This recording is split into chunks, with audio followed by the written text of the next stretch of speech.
मुख्तार अंसारी मौत की नींद सो गया, मिट्टी में मिल गया। जाहिर है वक्त मातम पुरसी का था, लेकिन नुमाइश हुई मुख्तारी की। भाई दुनिया छोड़कर चला गया, लेकिन बड़ा भाई अफजाल अंसारी उस वक्त भी डीएम साहिबा को हनक दिखा रहा था। हालांकि मुख्तार की आखिरी विदाई के वक्त माफियागिरी की नुमाइशी की ये एकमात्र तस्वीर नहीं, सोशल मीडिया पर एक ये तस्वीर भी वायरल हुई जिसमें बेटा उमर अंसारी पिता मुख्तार की मूंछों को तान देता नजर आ रहा है। तो सवाल ये, क्या रस्सी जल गई लेकिन ऐंठन अभी भी बाकी है? चर्चा इस बात की भी हो रही है कि क्या मुख्तार वर्सेस योगी वाला चैप्टर अभी पूरी तरह से क्लोज नहीं हुआ।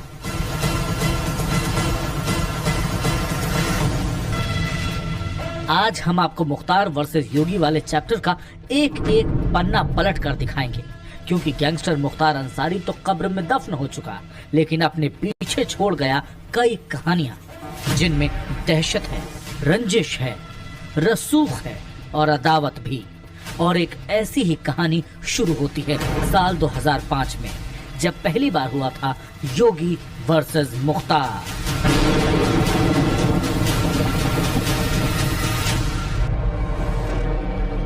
मुख्तार अंसारी जब चलता था तो बॉडीगार्ड्स और अपने गैंग के बीच सबसे लंबा दिख जाता था, लेकिन यूपी में वक्त ने ऐसी करवट ली कि पहले वो व्हीलचेयर पर आया और फिर मिट्टी में मिल गया। असल में मुख्तार अंसारी और उसके परिवार के दुर्दिन उसी दिन शुरू हो गए थे जब यूपी में योगी ने पहली बार सीएम पद की कमान संभाली। मुख्तार और योगी की अदावत की कहानी थोड़ी पर्सनल है, जिसे पूरी तरह से समझने के लिए आपको 18 साल पीछे चलना होगा।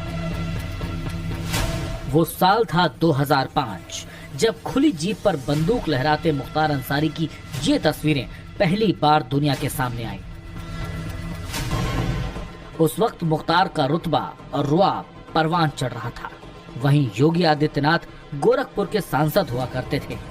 गाजीपुर, मऊ, वाराणसी और आजमगढ़ में मुख्तार का प्रभाव बढ़ता जा रहा था, तो दूसरी तरफ हिंदू युवा वाहिनी के प्रमुख और गोरखपुर से बीजेपी के सांसद के तौर पर बाबा भी पूर्वांचल के बड़े नेता के तौर पर उभर रहे थे।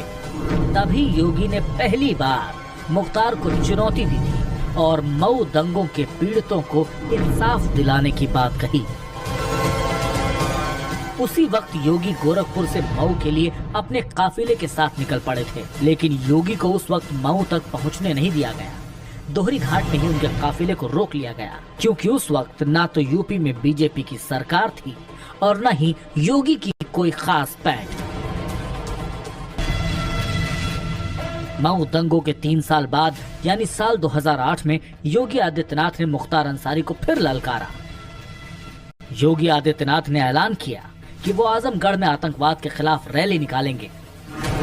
तय तारीख के अनुसार 7 सितंबर 2008 को डीएवी डिग्री कॉलेज के मैदान में रैली का आयोजन किया गया। इसमें मुख्य वक्ता योगी आदित्यनाथ थे।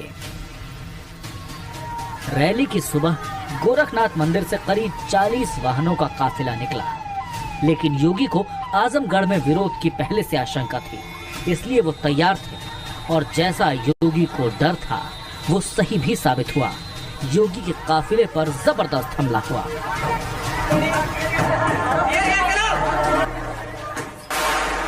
योगी आदित्यनाथ के मुताबिक उस वक्त काफिले पर लगातार एक पक्ष से गोलियां चल रही थी, गाड़ियों को तोड़ा जा रहा था, लेकिन पुलिस मौन थी।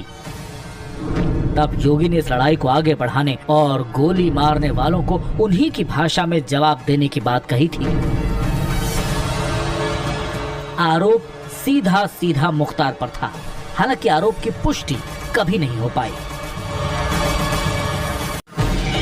असल में ये वो वक्त था जब कृष्णानंद राय की बेहद क्रूरता से की गई हत्या के बाद खौफ के ट्रैक पर मुख्तार के रौब की रेल फुल स्पीड से दौड़ रही थी।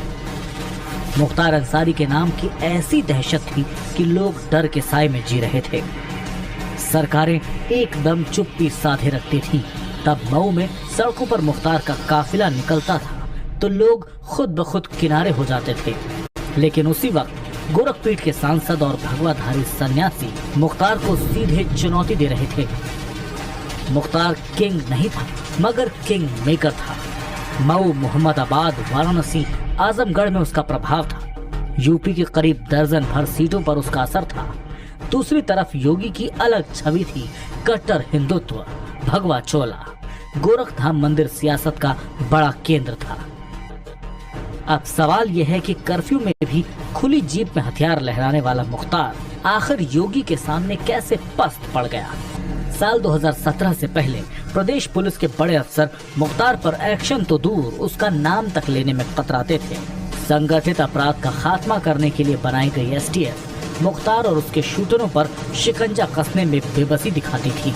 मुख्तार के शूटर्स का पता चलने पर भी उन पर एक्शन की इजाजत देने में कतराते थे। लेकिन साल 2017 में योगी के आने के बाद सब कुछ बदल गया। योगी सत्ता में आए तो पहला फैसला किया कि सबसे बड़े माफिया पर सीधा प्रहार किया जाए। उन्होंने मुख्तार के गढ़ मऊ से ही माफियाओं के खात्मे की शुरुआत की। उन्होंने मुख्तार और उसके गुर्गों की 500 करोड़ रुपए की अवैध संपत्ति पर कार्रवाई की। अदालतों से गैंगस्टर और गुर्गों की घेराबंदी की। मुख्तार के खिलाफ गवाही देने वालों को सुरक्षा मुहैया कराई। मुख्तार से जुड़े मामलों में सेशन कोर्ट से लेकर हाई कोर्ट तक सरकारी वकीलों की फौज उतार दी। यही कारण है कि सिर्फ 17 महीनों के दौरान मुख्तार को 8 मामलों में सजा हुई, जबकि बीते 18 सालों से मुख्तार जेल में बंद था। उससे पहले उसे कोई सजा नहीं मिली थी।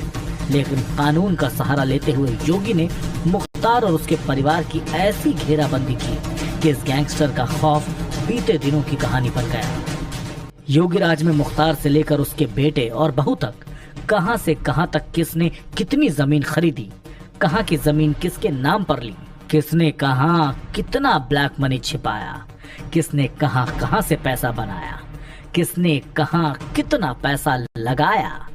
मुख्तार एंड फैमिली के हर मेंबर की डिटेल निकाली गई। गाजीपुर, मऊ, वाराणसी, आजमगढ़, जहां जहां मुख्तार की अवैध संपत्ति मिली वहां बाबा का बुलडोजर चला तो लोग मुख्तार के खिलाफ खुलकर बोलने लगे। मुख्तार जेल जाकर वहां से काम करता था तो यूपी ही नहीं उसे पंजाब भेजा गया। कई सालों तक रोपड़ जेल में रहा। इस दौरान मुख्तार का धंधा खूब चला, अपराध का साम्राज्य खूब फूला। लेकिन 2017 में यूपी में योगी आ गए। मुख्तार को पंजाब से यूपी ले आए। योगी ने मुख्तार पर ऐसा शिकंजा कसा कि जो माफिया ओपन जीप में घूमकर लॉ एंड ऑर्डर को चैलेंज करता था, वही माफिया यूपी आया तो व्हील चेयर पर नजर आया।